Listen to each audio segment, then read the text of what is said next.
You know what woke means? It means you're a loser. Everything woke. Everything woke.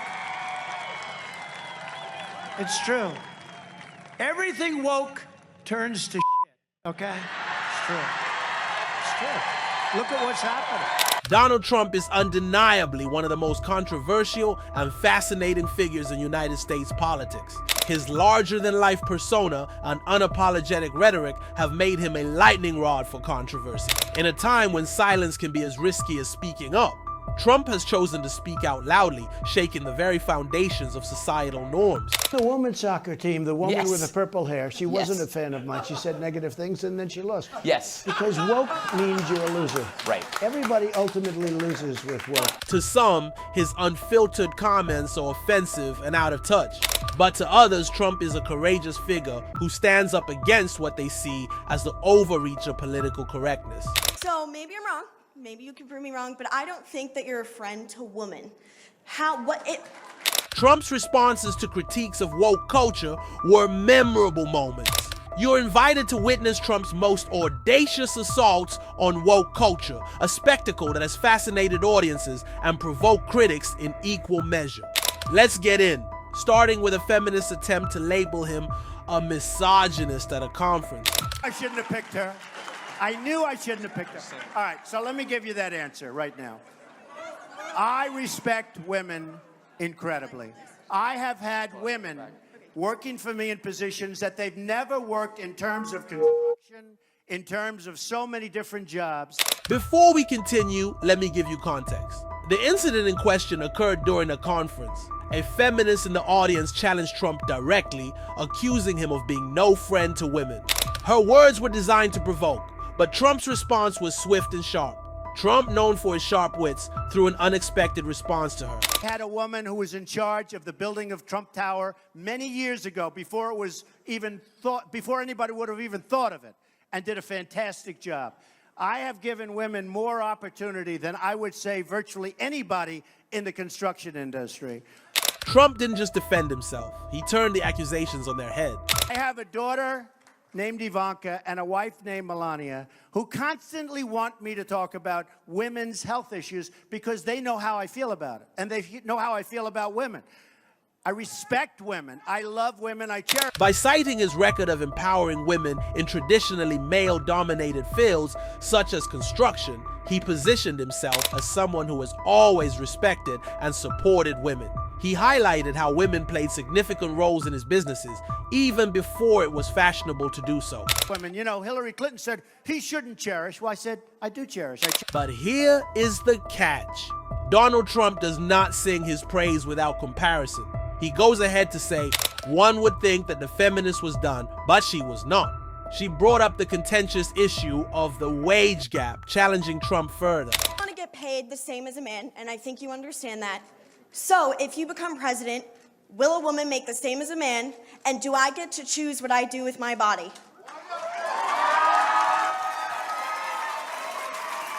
His retort was blunt. He dismissed the notion of a systemic wage gap, attributing differences in pay to individual performance rather than institutional bias.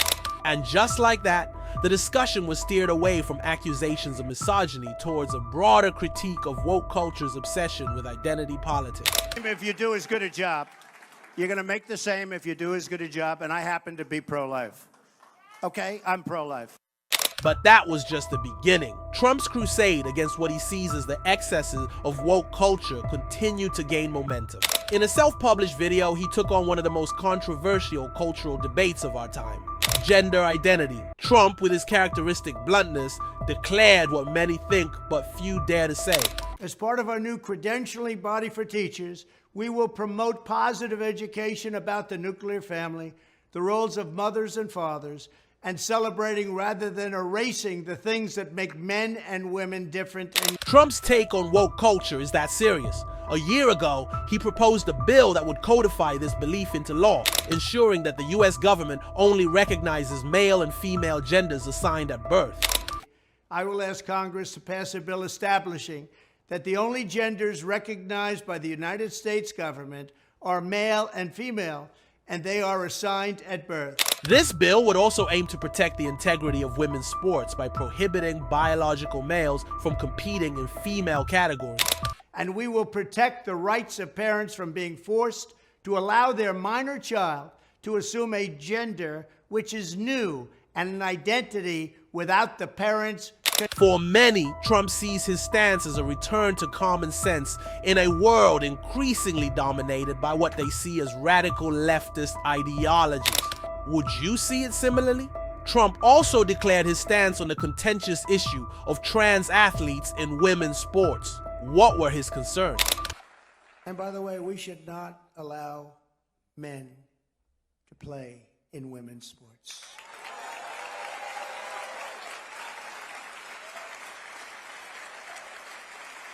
So crazy. This is an area where Trump's views have resonated deeply with a significant portion of the American public. His remarks on the subject, delivered with his typical flair, left no doubt about where he stands. But these political geniuses, I have all these consultants, all these great... Sir, don't say that. It's very controversial. That's not written down anywhere. I just said, this might be a good time. So... He said, don't do it. And that gets the biggest hand of everything. Oh, it's great. You could see the reaction from his audience, which was overwhelmingly positive. His stance on this issue has become a rallying cry for those who believe that the current cultural climate is not only unfair to women, but also fundamentally at odds with basic biological reality. Story of the great swimmer, great female swimmer, wonderful woman, beautiful woman. She's been swimming for many years. She wants to break the world record. And she's at the pool, and she wants to break it by 1/8 of a second. That's like... Trump's critique of woke culture continued beyond broad statements. He has zeroed in on specific instances where he believes these ideologies have gone too far. And she didn't break the record, but he broke the record that day. You know what the number was? 38 seconds. So she wanted to break it by 1/8 of a second, and he broke it by 38 seconds. The female swimmer, who despite years of training, was beaten by a biological male who had recently transitioned. Trump's descriptions of such events are always humorous and pointed. He used it to illustrate what he sees as the absurdity of allowing biological males to compete in women's sports. This practice, he argues, is not only unfair, but also disrespectful to women who have worked hard to achieve their goals. They say it's politically incorrect. It's so disrespectful to women. So horrible. So unfair.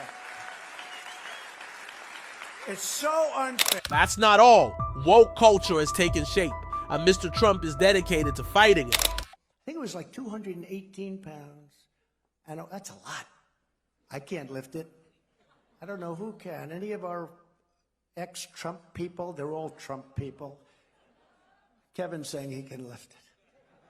I don't know about that, Kevin, but that's... In another instance, Trump highlighted the case of a female weightlifter who was on the verge of breaking a long-standing record, only to have it shattered by a biological male competitor. Stood for 11 years. And her mother and father are screaming, "You got it. You got it, darling. I'm so proud of my girl."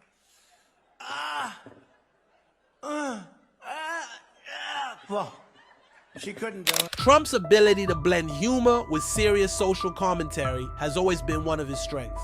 This was no different in this case. He used it to great effect, painting a vivid picture of what he sees as the dangers of allowing woke ideology to override common sense and fairness. This guy comes along. He's named Alice. And he looks at the weight.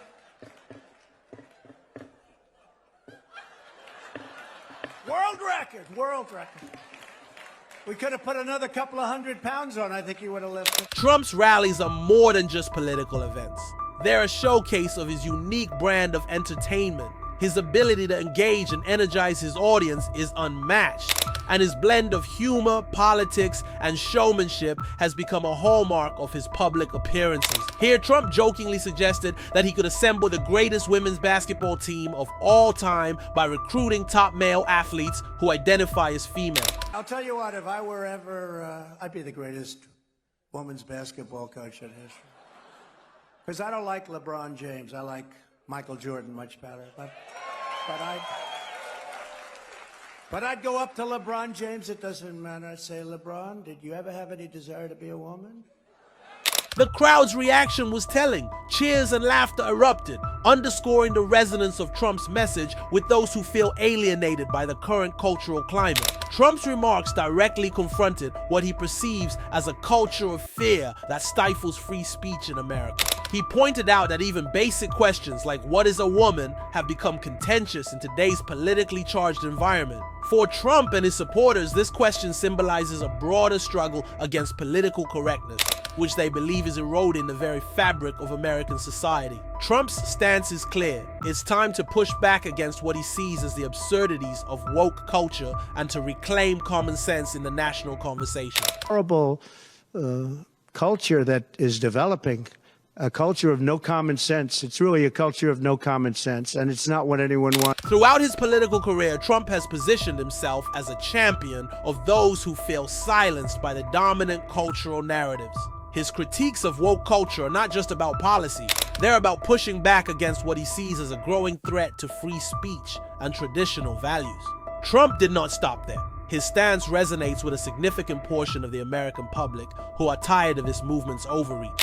Our movement must continue to pursue a populist, nationalist, economic agenda that puts working families before globalist politicians and woke multinational corporations who are mentally ill in many cases. They're sick. What are they doing? His criticism of woke culture is rooted in his belief that it has become a tool for globalist politicians and multinational corporations to push an agenda that is out of touch with the values of everyday Americans. And the people that they cater to are not believing. And you see what's going on in Florida and other places. And the people aren't going to take it. And they're not taking it. They're fighting back, finally. In his speeches, Trump has highlighted how these entities, which he describes as mentally ill in many cases, are pushing ideologies that many Americans do not support. We must have a social policy that is pro-family, pro-life, pro-God, and 100% pro-America. Has to happen. His pointing to Florida is an example of where people are beginning to fight back against this cultural shift, refusing to accept the changes being forced upon them. According to Trump, this resistance marks the beginning of a broader movement to reclaim American values and priorities. Forms in American history, and I'm all for reducing taxes further, not the other way. They want to raise taxes. This is the first time they want to raise taxes and they're supposed to get elected. All of these things they want to do.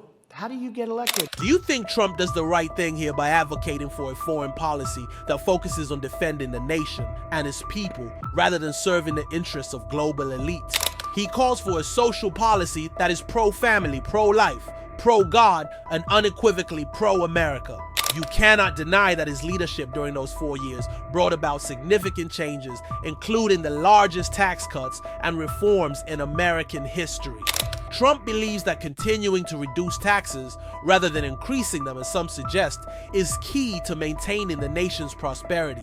With all being said, Trump's unyielding stance on these issues continues to resonate with millions of Americans, proving that whether they love him or hate him, he's not afraid to tackle the most contentious topics head on. Will his bold stance lead to a shift in how we address free speech and traditional values in America? As we look ahead, one thing is clear: the conversation around these contentious issues is far from over. Trump's message is strong. America must stand firm against the woke agenda that seeks to undermine its core values. Trump's outspoken views have encouraged others to speak out, which could pave the way for more open and balanced national debates. But real change will require more than just one leader's voice. It will need more people to welcome diverse viewpoints that challenge the norm. So, will Trump's unwavering stance on woke culture leave a lasting impact on American society? It's difficult to predict with certainty, but one thing is for sure: he has sparked an essential conversation about what free speech and traditional values truly mean in today's world. Whether this will drive lasting change remains to be seen, but Trump's courage to tackle these issues head on is undeniably a step in the right direction. What do you think? Is Trump a champion for free speech, or do you see his views differently? Share your thoughts in the comments below. And don't forget to hit that like button and subscribe for more updates on America's most pressing cultural debates.